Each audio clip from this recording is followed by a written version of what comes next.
Hello, everyone. Welcome back to the Potsmoker's Bible. My name is Zion. I'm the author of the Potsmoker's Bible, which contains the prophetic book of Zion, where I get my name and authority. It comes from the Ketuvim, or Old Testament of the Christian Bible. I use the King James Version of the Christian Bible in order to put together the prophecy of Israel, which I call the Book of Zion, because it literally is about the woman who becomes known as Zion and her many exploits, and how she changes the world. And I am claiming to be Zion. That is a very big statement to say, especially considering that no one knows what that means. I did not even know what that meant when I started. I did not know when I pledged myself to serve God that I was becoming Zion. I had no clue what Zion was. It took many years of self-actualization, self-healing, self-discovery, in order to just get to the point where I was ready to seriously consider God's Word, which I had been raised with, which was the King James Version of the Bible. Now, having already pledged myself to God to serve Him, once my depression left me capable of functioning, my next task was to learn the truth, to learn who I was serving and how to serve God. Now, of course, I had been raised in a Lutheran family, going to church every Sunday, listening to the sermons as I grew up, first in my kindergarten classes and then in the service itself. And I equated God to this service.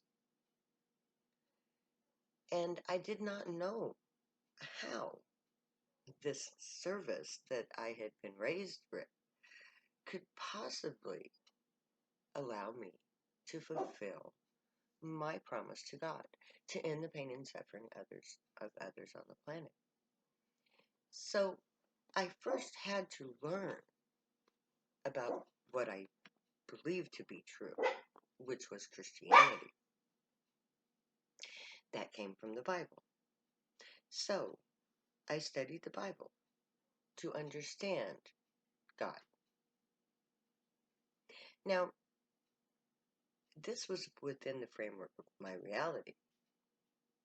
It would not have been logical for me to go anyplace else but to the Holy Bible to learn how to serve God, because the Bible was the framework from which I understood God.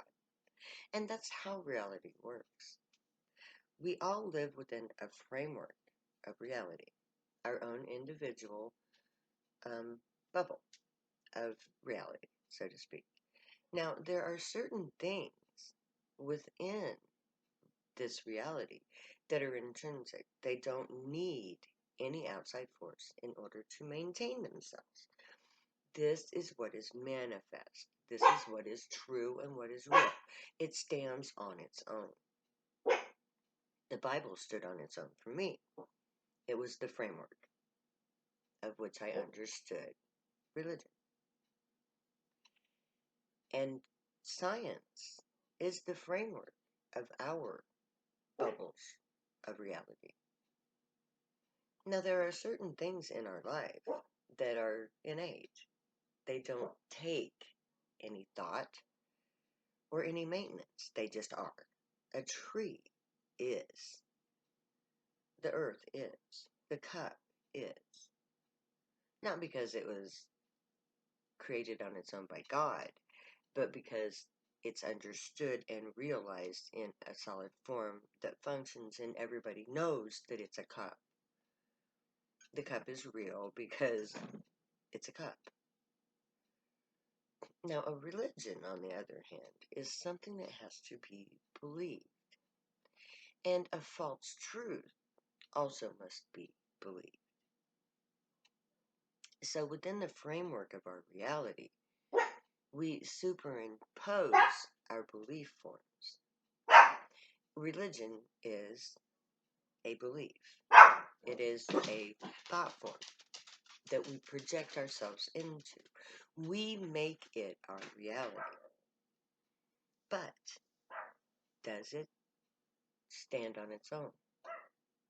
Well, I had to search out God in order to serve Him properly. And having been served by God in my healing process, which was the deal that I made with God, it was incumbent upon me to keep my part of the bargain. Because if God could heal me of this horrific pain, if I did not keep up my end of the bargain, the odds were that He could inflict more pain. So it was very important for my mindset to follow through with my search for the means to end the pain and suffering of others in the service of God. Well, I began this quest in the framework of Christianity, Lutheran Christianity. And so I went to the Bible, which was the sacred text of that belief, and I began to study it. Now, the first thing that happened when I started truly studying the Bible was that there was conflict between the Old and New Testament. They did not agree. In fact, the more I studied the two documents side by side, the more I realized that the one opposed the other half of the time, the New Testament. Now, this was the framework of my God reality, was Christianity. It was very disconcerting and very scary for me to understand that this sacred text that I had been raised with, that I had pledged my soul to over and over again, was in conflict with itself. The framework was not right. Something was off.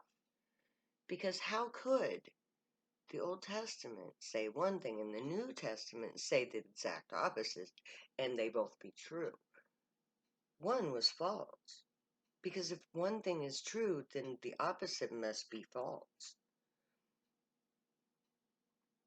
And so, with great fear, I realized that Christianity was not logical.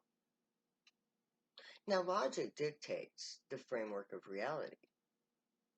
If something is not logical, it's not real. It's not true. Because logic dictates that 1 plus 1 equals 2. And if 1 plus 1 equals 2, and 1 is the opposite of the other, then 1 minus 1 is 0. Because you change the equation with the falsity of the claims. And the claims that I'm talking about is the Christ sacrifice. Because in the Old Testament, it clearly states that no son of Abraham can under any circumstances be a sacrifice for sin. Now how? If Jesus was a Jew, born of Jewish parents, therefore a son of Abraham, be a sacrifice for sin? It did not compute. It was not logical. The framework of Christianity was superimposed upon the framework of Judaism. And Judaism was placed upon the framework of the interactions of the gods from the pre-flood age and the post-flood beginning of our age, when the gods dealt with humans. So I had to decide whether belief was more important than reality. Because the reality of my study told me that my belief was not justified, was not logical, was not within the framework of the overall reality, the underlying framework of reality. And for the New Testament, that underlying reality is the Old Testament. So you cannot separate the two and have a viable document in the New Testament. It is dependent on the Old Testament and its framework. But the framework of that New Testament is a false framework because it's belied by the old framework. The book of Psalms tells you that there is no New Testament ever authorized by God. There is only the Testament of the prophecy and the history of Judaism, of the Jewish people. That's all that the Old Testament is. And the New Testament cannot stand on its own side by side with the Old. Neither can it stand by itself. Because nothing can stand by itself. There is always a framework within which it stands. Our modern world is the framework of our modern reality is built from the framework of yesterday's reality. And reality is finite. Reality is set. It is manifest. It is like the cup. There is no need to believe it into being because it is on its own. Now, the Old Testament stands on its own. You don't need the New Testament to make it real. And it does not stand alone because we have ample proof, evidence, actual manifestation that it belonged to a framework of documentation, of tradition, of prior reality. The events foretold, or the events told in the Old Testament have been archaeologically realized. In some instances, not everything. Because remember, we're humans. We make mistakes. We embellish. We put things in. But what we put in is superfluous. It doesn't matter to the framework. The framework is what counts. Reality must live within the structure of the framework that exists. You cannot superimpose onto reality a thought form that does not have a basis in that reality.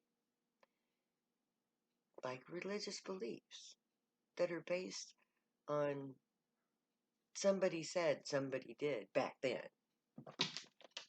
No, that's not how that's how belief works, but that's not how reality works. And if we want to have a better reality, we have to restructure our reality to coincide with the framework that already exists. That which is not superimposed. Like religion. Morality. Okay, modern morality? Based on religion? We have to go back to the basics to restructure society. And may the Grey watch over you, guide you, protect you, and keep you from harm while you do this. May you be worthy of them. May your thoughts, words, and deeds reflect truth, good, and light, the unicorn way. Find your joy. Follow your joy. Pursue it.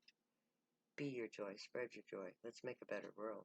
Stay happy and high. Know I love you. Later. Because I will never say goodbye.